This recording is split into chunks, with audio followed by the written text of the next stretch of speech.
ওকে, তো আসসালামু আলাইকুম, সবাইকে স্বাগত জানাচ্ছি আমাদের আজকের ক্লাসে। তো আমাকে একটু জানিয়ে দাও যে সবকিছু ক্লিয়ার আছে কিনা এবং সবকিছু শোনা যাচ্ছে কিনা, সবকিছু দেখা যাচ্ছে কিনা। অনেকদিন পর স্মার্ট বোর্ড, তুমি কি নিয়মিত ক্লাস করো? এর আগের ক্লাসটা তো স্মার্ট বোর্ডে নিলাম। ওকে, মাঝখানে দুইটা ক্লাস স্মার্ট বোর্ডে নিতে পারিনি কারণ তখন আমি বাইরে ছিলাম, তো এই জন্য পারিনি। আচ্ছা, তো কথা না বাড়িয়ে চলে যাই আমাদের আজকের যে আলোচনা সেখানে চলে যাই।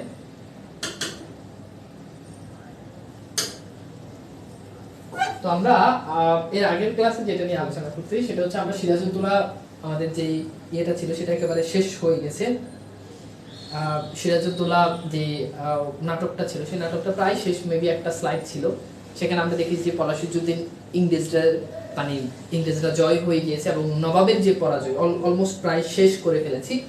তো আগের ক্লাসে আমার মনে হয় যে আমরা মোটামুটি আমাদের যে সিরাজউদ্দৌলা যে নাটকটা রয়েছে সেই নাটকটা সম্পর্কে আমরা মোটামুটি একটা ধারণা পেয়েছি। আমার বিশ্বাস যে তোমরা মোটামুটি একটা ভালো ধারণা পেয়েছো। তো যাই হোক, আজকে আমরা সেই জায়গাটাতে না গিয়ে আজকে আমরা শুরু করবো আমাদের সমাসের বেশ কিছু অংশ বাকি ছিল, ঠিক আছে? ওকে, তো সেই বাকি থাকা অংশটা ভাই আমি কোর্সে নতুন আমার কিছু পরামর্শ দিই।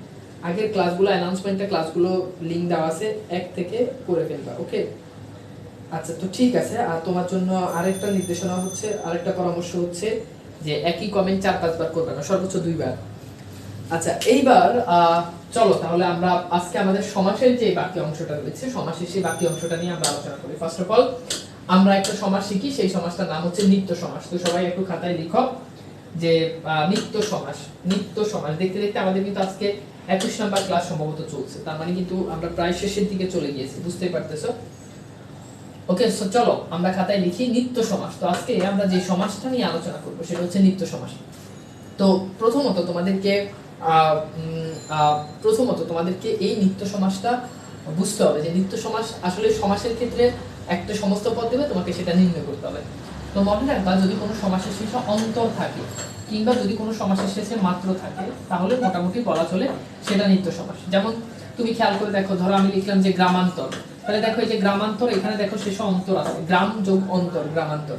তার মানে এইটাকে আমরা বলবো এটা হচ্ছে আমাদের নিত্য সমাস। ওকে, এরপর তুমি খেয়াল করে দেখো আমি লিখলাম যে দেশান্তর, তাহলে দেখো দেশান্তর, এখানে দেখো অন্তর আছে, তার মানে এটা নিত্য সমাস। আমি যদি লিখি যে কালান্তর, কালান্তর, তার মানে দেখো এখানে অন্তর আছে। ওকে, আমি যদি লিখি যে যুগান্তর, তার মানে দেখো এখানে অন্তর আছে।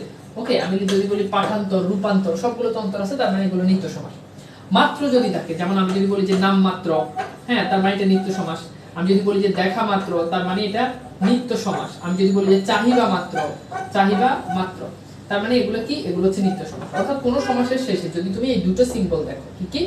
ফার্স্ট অফ অল এক নাম্বার হচ্ছে কি, তুমি যদি অন্তর দেখো, এন্ড হচ্ছে তুমি যদি মাত্র দেখো, এই অন্তর মাত্র এই দুটো জিনিস দেখলে সেটা মোটামুটি নিত্য সমাস। ওকে, আচ্ছা ভাইয়া, আগে সমাসের ক্লাসগুলো না করে কি জানি, আগে সমাসের ক্লাসগুলো না করে কমেন্টটা চলে গেছে।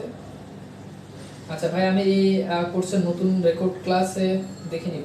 যারা কোর্সের নতুন তারা রেকর্ড ক্লাস দেখে নিবে। কোর্সের নতুন এখানে এসে মানে কোর্সের নতুন নতুন এখানে এসে চিল্লাচিল্লি করে কোনো লাভ আছে? অ্যানাউন্সমেন্টে ক্লাসগুলো দেওয়া আছে যেগুলো হয়ে গেছে সোজা হিসাবে একটাই ক্লাস করবা।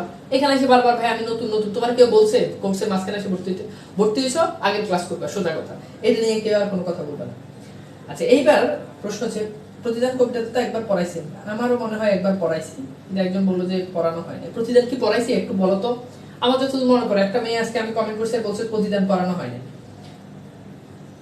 সাউন্ড কেমন জানি লাগছে, শোনা যাচ্ছে না ভালোভাবে। সাউন্ড প্রবলেম হওয়ার তো কথা না। আচ্ছা, তো ঠিক আছে, আমরা একটু দেখি যে এই দুটো জিনিস। এখন প্রশ্ন হচ্ছে আমাদের পরীক্ষাতে বলবে ব্যাস বাক্য করার জন্য। তো মনে রাখবা যদি সমাসের শেষে অন্তর থাকে তাহলে সেখানে ব্যাস বাক্য অন্য আসবে। কি আসবে? অন্য আসবে। আচ্ছা জি, প্রতিদিন পড়াইছেন, থ্যাংক ইউ। আচ্ছা তাহলে দেখো অন্য আসবে মানে অন্তর থাকলে অন্য আসবে। তাহলে গ্রামান্তর এটার ব্যাস বাক্য কি? এটার ব্যাস বাক্য হচ্ছে অন্য গ্রাম। এটার ব্যাস বাক্য কি হবে বলো? অন্য গ্রাম। ওকে, তাহলে দেশান্তর এটার ব্যাস বাক্য কি হবে বলো? অন্য দেশ। তাহলে এইবার তোমরা এই কালান্তর আর যুগান্তর এই দুটোর ব্যাস বাক্য করো তো দেখি পারো কিনা। এই দুটোর ব্যাস বাক্য করো। একজন বলছে পড়ার নাই, জুথি আক্তার। পড়ানো হয়েছে, পড়ানো হয়েছে। ওকে, এইবার বলো যে কালান্তর আর যুগান্তর এই দুটো সমাস কি হবে বলো। এই দুটোর ব্যাস বাক্য করো। আচ্ছা তাহলে দেখো কালান্তর এটার ব্যাস বাক্য কি হবে বলো তো? অন্য কাল। কি হবে বলো? অন্য কাল। ওকে, আর যুগান্তর এটার ব্যাস বাক্য হবে কি? হবে অন্য যুগ। হবে কি? অন্য যুগ। ফাইন। আচ্ছা এইবার আসো, যদি মাত্র থাকে তাহলে ব্যাস বাক্য হবে কেবল। ব্যাস বাক্য কি হবে বলো? কেবল। মাত্র থাকলে কেবল, আর অন্তর থাকলে অন্য। তাহলে দেখো তো নাম মাত্র এটার ব্যাস বাক্য কি হবে বলো? কেবল নাম। এটার ব্যাস বাক্য কি হবে? কেবল নাম। তাহলে দেখো দেখা মাত্র এটার ব্যাস বাক্য হবে কি? কেবল দেখা। চাহিবা মাত্র এটার ব্যাস বাক্য হবে কেবল চাহিবা। এবার তোমরা করো 1 নাম্বার বলা মাত্র এটার ব্যাস বাক্য কি হবে? বলা মাত্র। 2 নাম্বার দর্শন মাত্র। দর্শন মাত্র। এই দুটোর ব্যাস বাক্য করো।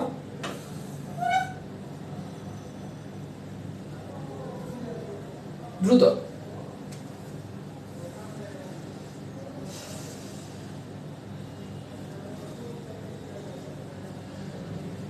দ্রুত এই দুটোর ব্যাস বাক্য করো। একটা হচ্ছে বলা মাত্র আর একটা হচ্ছে দর্শন মাত্র।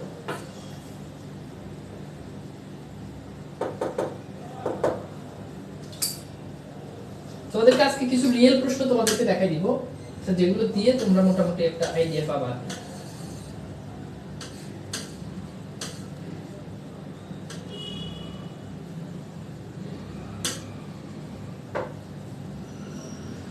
ওকে, তাহলে বলা মাত্র এটার ব্যাস বাক্য হচ্ছে কি? কেবল বলা।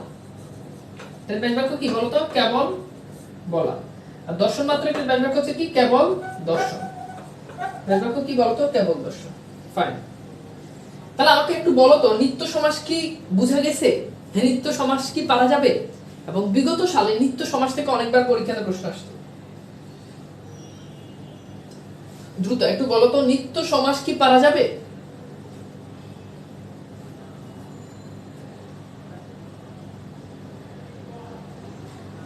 নিত্য সমাস কি পারা যাবে? নিত্য সমাস ক্লিয়ার কিনা?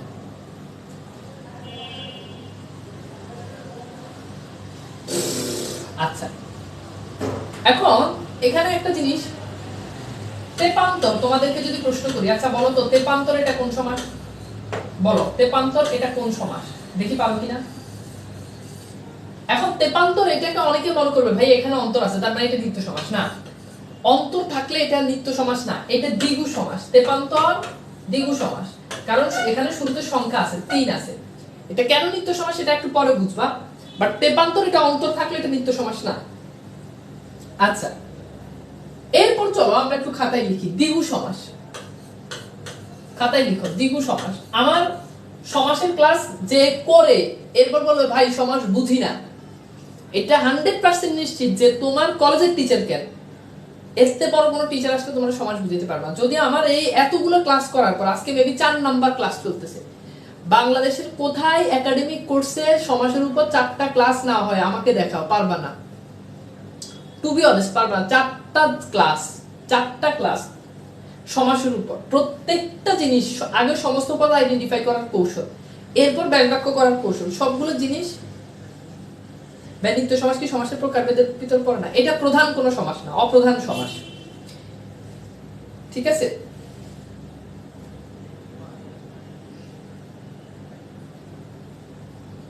তো প্রথম থেকে সমাসের ক্লাসগুলো করলে পারবা। তো চলো আমরা একটু আলোচনা করি আবার দ্বিগু সমাস নিয়ে। কি সমাস?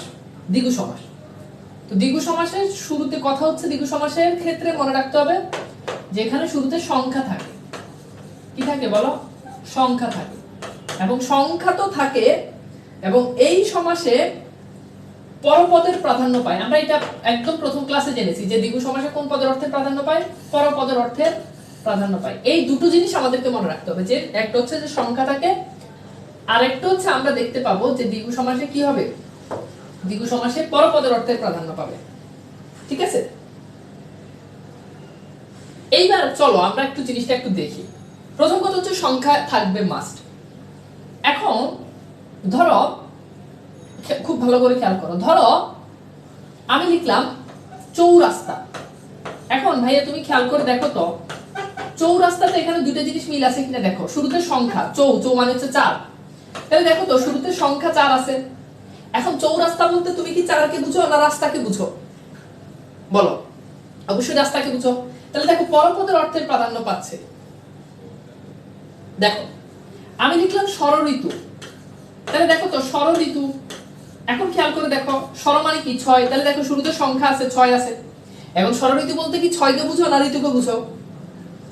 অবশ্যই তুমি কি বুঝো? ঋতুকে বুঝো। তাহলে দেখো পরপদের অর্থের প্রাধান্য পাচ্ছে। আচ্ছা, আমি লিখলাম সপ্তাহ। এখন সপ্তাহ মানে কি? অহ মানে হচ্ছে দিন, তাহলে দেখো তো শুরুতে সংখ্যা 7 আছে। এখন সপ্তাহ বলতে কিন্তু তুমি অহকে বুঝো, মানে পরপদ। অহ মানে হচ্ছে দিন, দিনের অর্থের প্রাধান্য পাচ্ছে। তাহলে দেখো তো সবগুলো সমাসে শুরুতে সংখ্যা পরপদের অর্থের প্রাধান্য পাচ্ছে। সবগুলো সমাসে কি? শুরুতে সংখ্যা পরপদের অর্থের প্রাধান্য পাচ্ছে। পঞ্চনদ, খেয়াল করে দেখো শুরুতে 5 আছে। এখন পঞ্চনদ বলতে কি 5 কে বুঝায় না নদকে বুঝায়? অবশ্যই নদকে বুঝায়। তার মানে কোন সমাস বলো তো? দ্বিগু সমাস। কনফার্ম কোন সমাস? দ্বিগু সমাস। কোন সমাস? দ্বিগু সমাস। নবরত্ন। এখন নবরত্ন, নব মানে কি? 9, রত্ন মানে রত্ন। নবরত্ন বলতে কিন্তু ওই 9টা রত্নকে বুঝায়। তার মানে শুরুতে সংখ্যা, রত্নের অর্থের প্রাধান্য পাচ্ছে। এখন জিনিসটা খুব সিম্পল, যে তুমি এখানে এখন তুমি কিন্তু নিজেই এখন সমাসগুলো আইডেন্টিফাই করতে পারবা। আগে তুমি সমাস বুঝছো, আইডেন্টিফাই করতে পারছো, এখন দ্বিগু সমাস। এখন ব্যাস বাক্য কিভাবে করবা?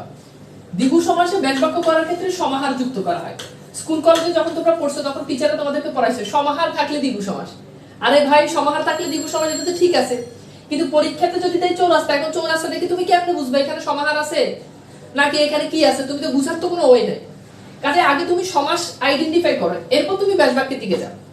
এখন চৌরাস্তায় ব্যাস বাক্য হবে কি? 4 রাস্তার সমাহার। কথা বলে এটা ব্যাস বাক্য কি হবে? 4 রাস্তার সমাহার। দ্যাটস ইট, আমার ব্যাস বাক্য হয়ে গেছে। তাহলে আমি যদি ব্যাস বাক্য করি ষড়ঋতু, তাহলে কি? 6 ঋতুর সমাহার, আমার ব্যাস বাক্য হয়ে গেছে। 6 ঋতুর সমাহার, আমার ব্যাস বাক্য হয়ে গেছে। সপ্তাহের সমাহার কি? সপ্তাহ অহের সমাহার, অহের সমাহার। তাহলে পঞ্চনদ আর নবরত্ন এই দুটোর ব্যাস বাক্য তোমরা করো তো দেখি পারো কিনা। তেপান্তরটা বুঝি নাই, এবার আসো আমরা একটু তেপান্তরটা বুঝি। দেখো তেপান্তর, এটা কিভাবে দ্বিগু সমাস হলো? শুরুতে সংখ্যা 3 আছে। এখন তেপান্তর বলতে 3টা প্রান্তরকে বোঝায়। ধরো এটা একটা প্রান্তর, এটা একটা প্রান্তর, এটা একটা, এরকম 3 মাথা যেখানে একসাথে, তেপান্তর। তাহলে দেখো এখানে প্রান্তরকে বোঝাচ্ছে, পরপদের অর্থের প্রাধান্য পাচ্ছে।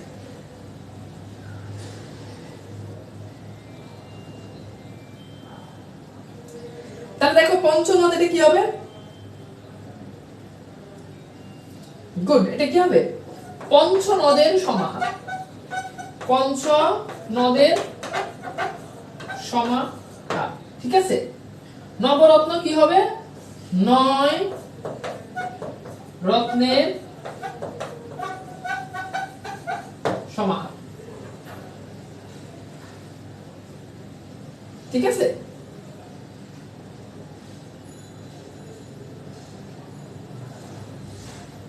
এইবার বলো দ্বিগু সমাস থেকে যদি পরীক্ষাতে প্রশ্ন আসে ভুল করবা? বলো তো সোনামণিরা।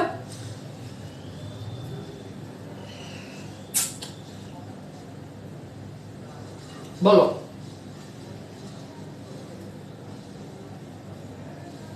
আচ্ছা, একজন বলছে 5 দিলে হবে। 5 নদের সমাহার, মানে এখানে আছে পঞ্চ, তাহলে তুমি 5 কেন দিবে? এখন এখানে এখানে তুমি ষড় ঋতুর সমাহার বলা যায় না।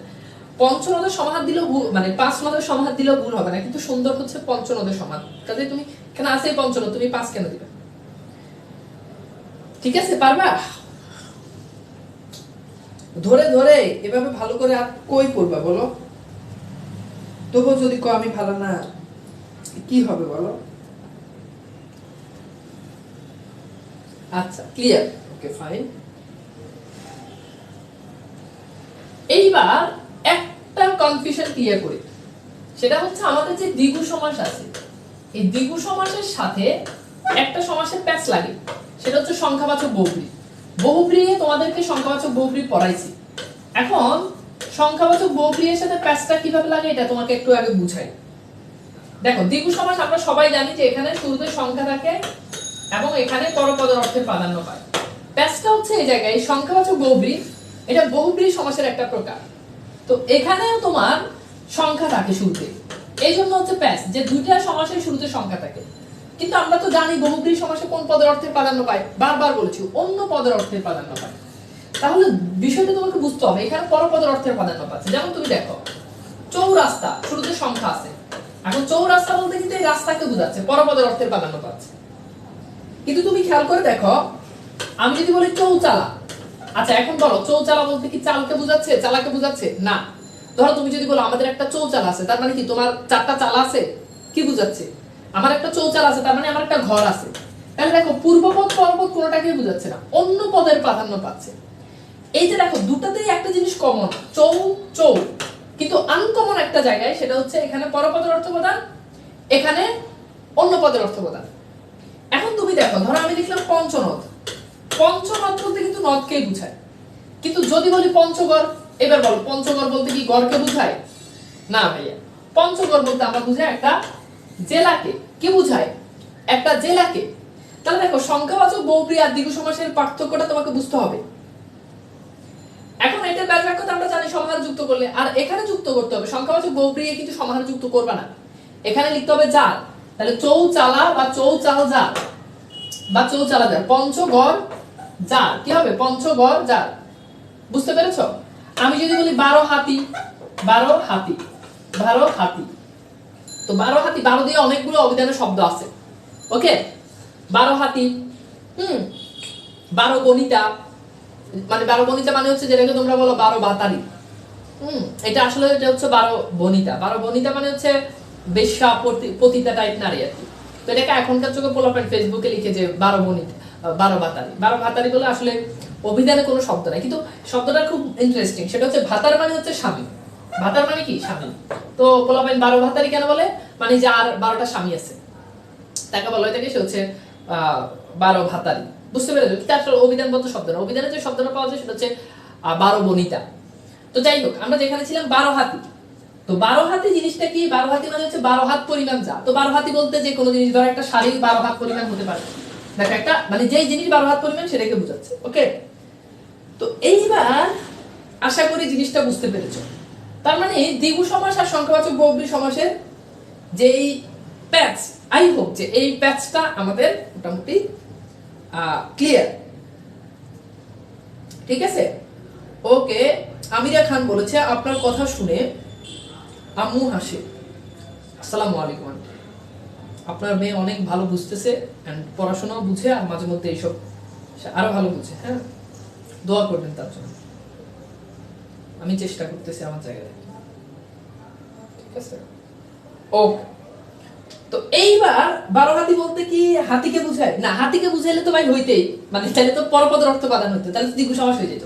বড় হাতি বলতে হাতিকে বুঝাচ্ছে না ভাই, যেটা 12 হাত পরিমাণ সেটাকে বুঝাচ্ছে। আচ্ছা, এইবার আসো জিনিসটা, এবার বলো দ্বিগু সমাস আর সংখ্যাবাচক বহুব্রী এর প্যাচটা কি তোমাদের কাছে কি ক্লিয়ার কিনা বলো তো? প্যাচটা ক্লিয়ার কিনা? আরে ভাই, কথার প্রসঙ্গে আসছে এটা লাগে বলছি, খুদাই তোমরা এটা নিয়ে হাসাহাসি, পড়া বুঝো আগে, পড়া বুঝো। খুদাই করতে কই চলে গেছে? ভাই রিটেন পার্ট কবে স্টার্ট করব? করব এগুলো তো আসলে পড়ানো মানে পড়াবো না, এগুলো জাস্ট দেখাই দিব কেমনে কেমনে লিখতে হয় না লিখতে হয়। আচ্ছা এইবার সোনামণিরা খাতায় লিখো অব্যয়ভাব সমাস। অব্যয়ভাব সমাস, ওকে? তাহলে খাতায় কি লিখছো? অব্যয়ভাব সমাস।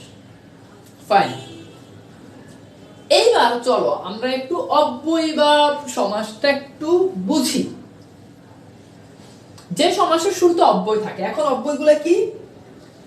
একটা একটা লাইন বলি, আহা আহা অতি নিরপরাধ নিরপরাধ বেবিদের বেবিদের উপকারের প্রতি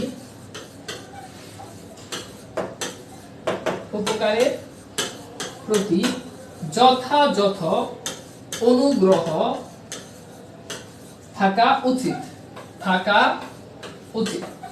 এই লাইনটা একটু মনে রাখতে হবে, আহা অতি নিরপরাধ বেবিদের উপকারের প্রতি যথাযথ অনুগ্রহ থাকা উচিত। এটার মানে কি? যদি কোনো সমাসের শুরুতে যে আ থাকে, হা থাকে, অতি থাকে, নি থাকে অথবা নীর, নিরপরাধের নীর, বে থাকে, বি থাকে, উপ থাকে, প্রতি থাকে, যথা থাকে, অনু থাকে, এরপর হচ্ছে উচিতের উ থাকে, এই অব্যয়গুলো যদি সাধারণত কোনো সমাসের শুরুতে থাকে তো সেই সমাসকে বলা হয়ে থাকে সেটা হচ্ছে অব্যয়ভাব সমাস। মানে এগুলো সবগুলো অব্যয়। যে সমাসের শুরুতে একটা অব্যয় থাকে, অব্যয় যে সমাসের শুরুতে থাকবে ওই সমাসটাকে বলা হয় অব্যয়ভাব সমাস। এখন সেই অব্যয়গুলো কি কি? এখানে আমি তোমাদেরকে আরো সুন্দর করে এখানে তোমাদেরকে আমি স্লাইডে যদি জিনিসটা যদি দেখাই তাহলে তোমরা আরো ভালো বুঝতে পারবে।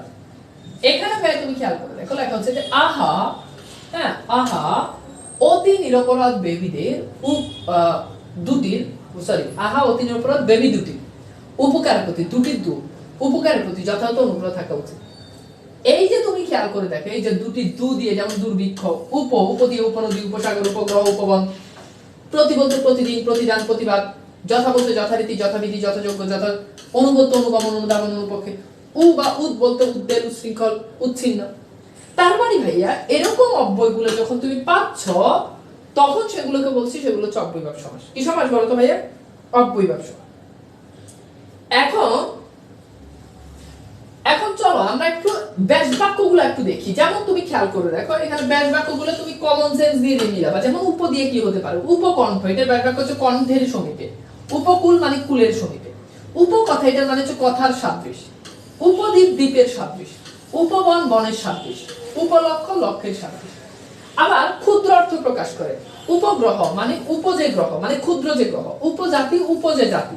উপনদী উপজে নদী। উপবিভাগ উপজে বিভাগ। তার মানে ভাইয়া এগুলো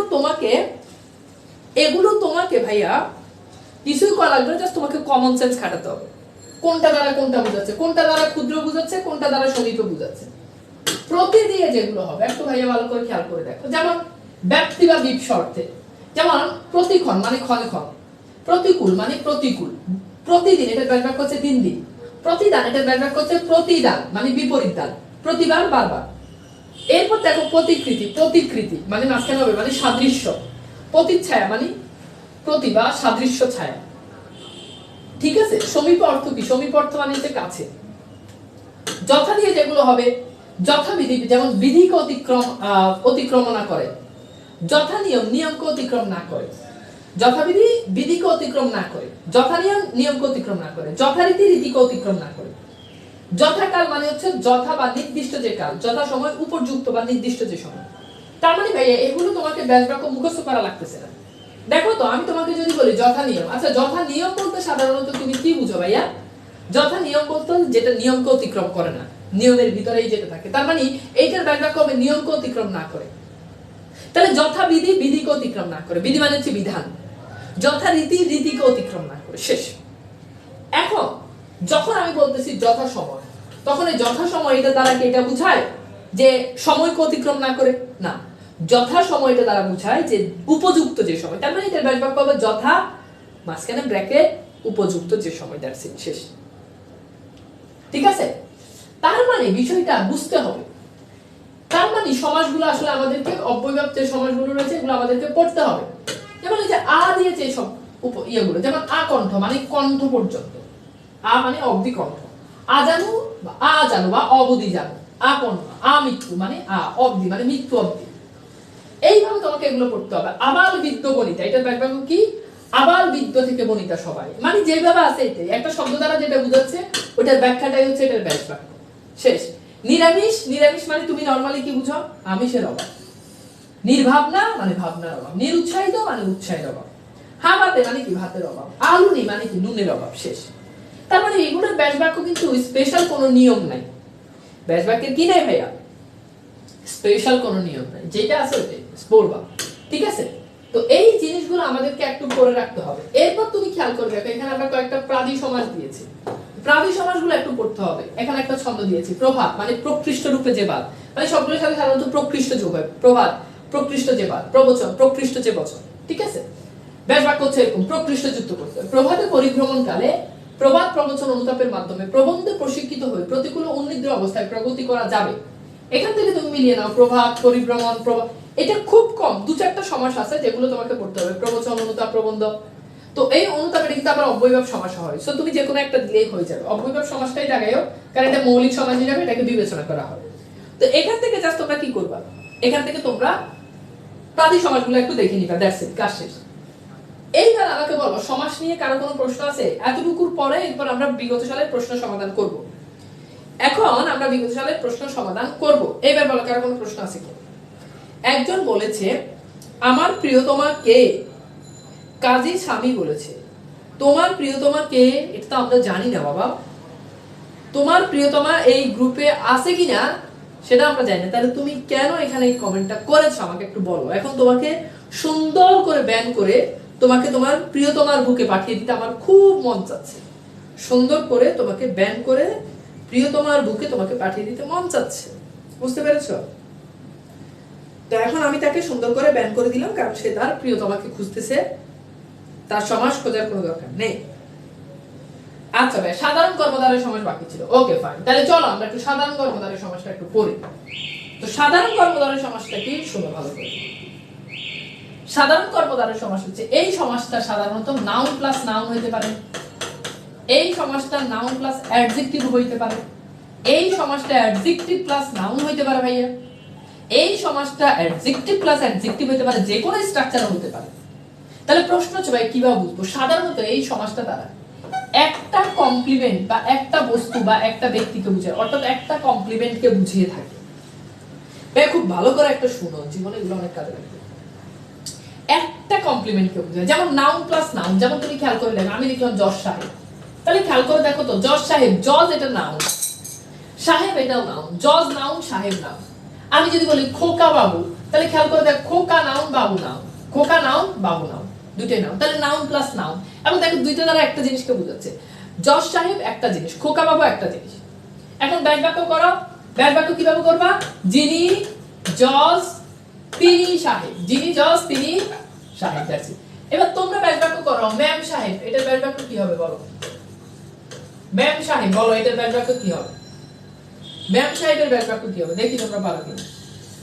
এইবার আসো, নাউন প্লাস অ্যাডজেক্টিভ হইতে পারে, নাউন প্লাস অ্যাডজেক্টিভ হইতে পারে। যেমন তুমি খেয়াল করে দেখো, আমি লিখলাম আলু সিদ্ধ, তাহলে খেয়াল করে দেখো তো ভাইয়া, আলু সিদ্ধ, এটা আলুটা হচ্ছে নাউন, সিদ্ধটা হচ্ছে অ্যাডজেক্টিভ। এখন ব্যাস বাক্য কিভাবে করবা? আলু যে সিদ্ধ এটা লিখবা না ভাইয়া, আগে অ্যাডজেক্টিভটা চলে আসবে, তোমাকে লিখতে হবে সিদ্ধ যে আলু। কি হবে বলো তো? সিদ্ধ যে আলু, দ্যাটস ইট, কাজ শেষ। তাহলে ম্যাম সাহেব মানে কি? যিনি ম্যাম তিনি সাহেব, good, very good. Adjective plus noun হতে পারে, যেমন তুমি খেয়াল করে দেখো, আমি লিখলাম কালো বাজার, কালো বাজার, তাহলে কালো বাজার বলতে কিন্তু একটা বাজারকে বোঝাচ্ছে। এখন তুমি ব্যাস বাক্য করো, কি হবে বলো তো? কালো যে বাজার, কি হবে বলো? কালো যে বাজার, শেষ, কালো বাজার। ঘটনাটা কি বুঝো নাই? তাহলে এইবার তোমরা বলো তো, উড়োজাহাজ, এটার ব্যাস বাক্য করো তো, বলো এই যে ব্যাস বাক্য করো, উড়োজাহাজ, উড়োজাহাজ, এটার ব্যাস বাক্য করো। এরপর আসো, দুটোই অ্যাডজেক্টিভ হইতে পারে, মানে দুটোই অ্যাডজেক্টিভ। যেমন তুমি খেয়াল করে দেখো, আমি লিখলাম কাঁচা মিঠা, কাঁচা মিঠা, তাহলে কি হবে এটার ব্যাস বাক্য? তাহলে এইটার ব্যাস বাক্য করবা যা কাঁচা তাই মিঠা, যা কাঁচা তাই মিঠা। বুঝতে পেরেছো? তাহলে আমি যদি বলি বলো তো হৃষ্ট পুষ্ট, এইটার ব্যাস বাক্য করো দেখি পারবে। হৃষ্ট পুষ্ট, হৃষ্ট পুষ্ট। গুড। তাহলে উড়োজাহাজ কি হবে? উড়োজে জাহাজ, উড়োজে জাহাজ।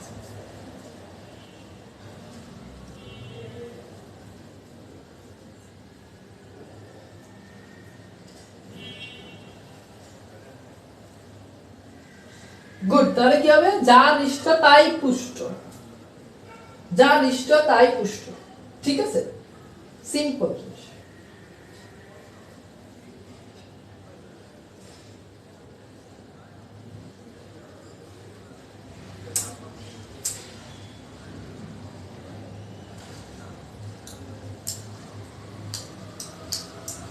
এই দেখো টক ঝাল। Good, very good. যা টক তাই ঝাল, টক ঝাল। ওকে, গুড। এইবার আমরা মোটামুটি জিনিসটা বুঝতে পেরেছি। এবার আমাকে একটু বলো তো ভাইয়া, সাধারণ কর্মধারয় সমাজ ক্লিয়ার কিনা? দ্রুত, কথা হবে না, গল্প হবে না, বাড়তি কোনো কথা হবে না, পড়া হবে, পড়া হবে।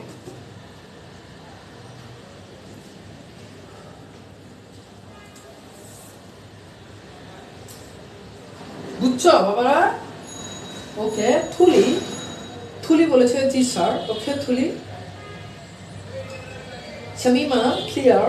ওকে, তো চলো আমরা তাহলে একটু পড়াশোনা করি, বিগত সালের বোর্ড প্রশ্ন সলভ করি। তো এইবার ভাই খেয়াল করে রাখো, বিগত সালের বোর্ড প্রশ্ন দিনাজপুর বোর্ড 2022 এর প্রশ্নটা আসছে। অর্থাৎ তোমাকে এখানে বলেছে অনতি বৃহৎ আলুনি উদ্দেল উপজেলা বৃহন্তর বিপত্নিক দম্পতিতে পায়া। এইগুলো তোমাকে দিয়ে দিবে, দিয়ে বলবে যে যে কোনো পাঁচটি অথবা কিছুই বলবে না, বলবে যে এগুলো ব্যাস বাক্য সহ সমাস নির্ণয় করো। তাহলে তোমাকে ভাই এখানে করতে হবে, তোমাকে এখানে করতে হবে যে বিশেষ্য মানে সরি যে এই পদগুলোর ব্যাস বাক্য কি তোমাকে সেটা লিখতে হবে, এই পদগুলোর সমস্ত পদ কি সেটা তোমাকে লিখতে হবে। তো তুমি এখানে লিখলা পদত্ব শব্দ অনতি বৃহৎ। এখন দেখো অনতি, তাহলে দেখো অনতি, এবার তুমি ব্যাস বাক্য লিখবা নয় অতি বৃহৎ, এটা নয় তৎপুরুষ সমাস। That's it. আলুনি একটু আগে পড়ে আসছি, অব্যয়ভাব সমাস, তার মানে ব্যাস বাক্য কি হবে? নুনের অভাব অব্যয়ভাব সমাস। That's it. উদ্দেল, এটা কি হবে? বেলাকে অতিক্রম অতিক্রান্ত, তার মানে কি? অব্যয়ভাব সমাস। ওই যে মনে আছে রসাউ থাকলে অব্যয়ভাব সমাস। উপজেলা, এটা একটু আগে পড়ছি, উপজেলা, তার মানে কি? অব্যয়ভাব সমাস। তাহলে এটা কি হবে? জেলার সাদৃশ্য, এটা জেলা হবে, এখানে বানান মিস্টেক আছে, জেলার সাদৃশ্য অব্যয়ভাব সমাস। গৃহান্তর, মনে আছে অন্তর থাকলে নিত্য সমাস, তাহলে অন্য গৃহ নিত্য সমাস। শেষ। বিপত্নিক, বি বা গত হয়েছে পত্নী যা, বহুব্রীহি সমাস। দেখো এখানে বিপত্নিক বলতে অন্য পদ অর্থপাত হচ্ছে, মানে অন্য কেউ একজন কবি আছে, থার্ড পারসন। দম্পতি জায়া ও প্রতি দ্বন্দ্ব সমাস, এটা আমরা দ্বন্দ্ব সমাসে পড়েছি, জায়া ও প্রতি দ্বন্দ্ব সমাস। ঠিক আছে। একজন বলেছে গার্লফ্রেন্ডের ব্যাস বাক্য বলো। আসিফ, সে বলেছে তাকে গার্লফ্রেন্ডের ব্যাস বাক্য বলা হচ্ছে। এইসব ছেলেপেলেরাই গার্লফ্রেন্ডের হাতে ঝাড়া পিঠা খায়, কারণ ওর তো কমন সেন্স কম। সে গার্লফ্রেন্ডের ব্যাস বাক্য খুঁজতেছে আমার ক্লাসে ঢুকে, কপালে আছে দুঃখ, গার্লফ্রেন্ডের হাতে ঝাড়ুর বাড়ি, ঝাঁটার বাড়ি। প্রেম তো জীবনে তুই বাবা করতে পারবে না, ওর নাম কি আসিফ। তোর দ্বারা জীবনে প্রেম হবে না, কারণ তোমার ভাই কমন সেন্স কম। আর কমন সেন্স ছাড়া মেয়েরা ছেলেদেরকে পছন্দ করে না। প্রোফাইলে একটা রোমান্টিক ছবি দিয়ে রাখছে, একটা ছেলে, একটা ছোট্ট ছেলে, একটা মেয়ে, শাড়ি পরা আর ছেলে পাঞ্জাবি পরা। সে নিজেকে ভাবতে সে খুব রোমান্টিক, খুব প্রোফাইল পিকচার দিলে, কিন্তু আসলে তোমার জীবনে প্রেম ভালোবাসার কিছু নাই। বুঝতে পেরেছো বাবা?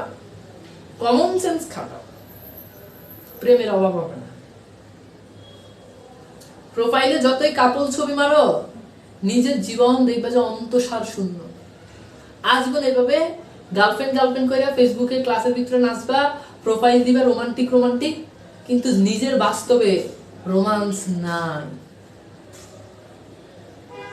ঠিক আছে, ভালো হয়ে যায়, ভালো হয়ে যায়, ভালো হয়ে যায়। তো প্রশ্ন তোমাদের এইভাবে আসবে। আমরা আরো একটা বোর্ড প্রশ্ন সলভ করব।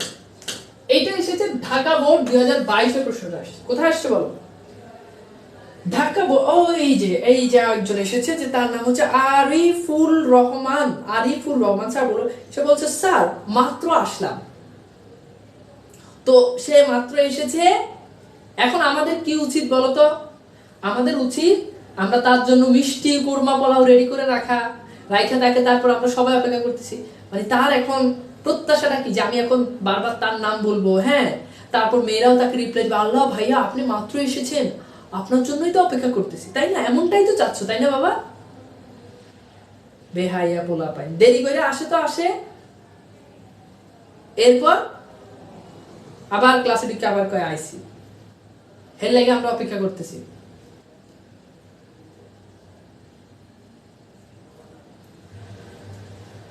এইবার চলো আমরা একটু দেখি ঢাকা বোর্ড 2022 প্রশ্ন আসছে। প্রশ্নটা কি? প্রশ্নটা হচ্ছে তোমাকে এখানে দিয়ে দিয়েছে, কালান্তর, মিশকালো, সিংহাসন, প্রভাত, হাতে গড়িতে, পায়া, উপকণ্ঠ, রাজপুত্র। এগুলো তোমাকে ব্যাস বাক্য সহ তোমাকে এগুলো নির্ণয় করতে হবে। আচ্ছা, এইবার চলো আমরা একটু দেখি। কালান্তর মনে আছে, এই যে অন্তর আছে, তাহলে অন্য কাল নিত্য সমাস। মিশকালো, মিশের ন্যায় কালো উপমান। সিংহাসন, সিংহ চিহ্নিত আসন, এগুলো আমরা ক্লাসে বারবার পড়েছি। মধ্যপদ দুটি কর্মধারী সমাস। প্রভাত, এই যে প্রকৃষ্ট রূপে যে বাদ, এটা আমরা একটু আগে পড়ছি, প্রাদি সমাস। হাতে খড়ি, হাতে খড়ি বলতে একটা অনুষ্ঠানকে বোঝাচ্ছে, হাতকেও বোঝাচ্ছে না, খড়িকেও বোঝাচ্ছে, তার মানে বহুব্রী সমাস। হাতে খড়ি দেওয়া হয় কি অনুষ্ঠান, বহুব্রী সমাস। তে পায়া, এটা একটু আগে পড়ছি, তিন পায়ার যান, বহুব্রী সমাস। তে পায়া মানে তে পায়া বলতে ওই যে টাইপর যেগুলো, যেটা তিনটা পায়া আছে সেটাকে বলে। উপকণ্ঠ, কণ্ঠের সমীপে অব্যয়ভব সমাস। That's it. ঠিক আছে?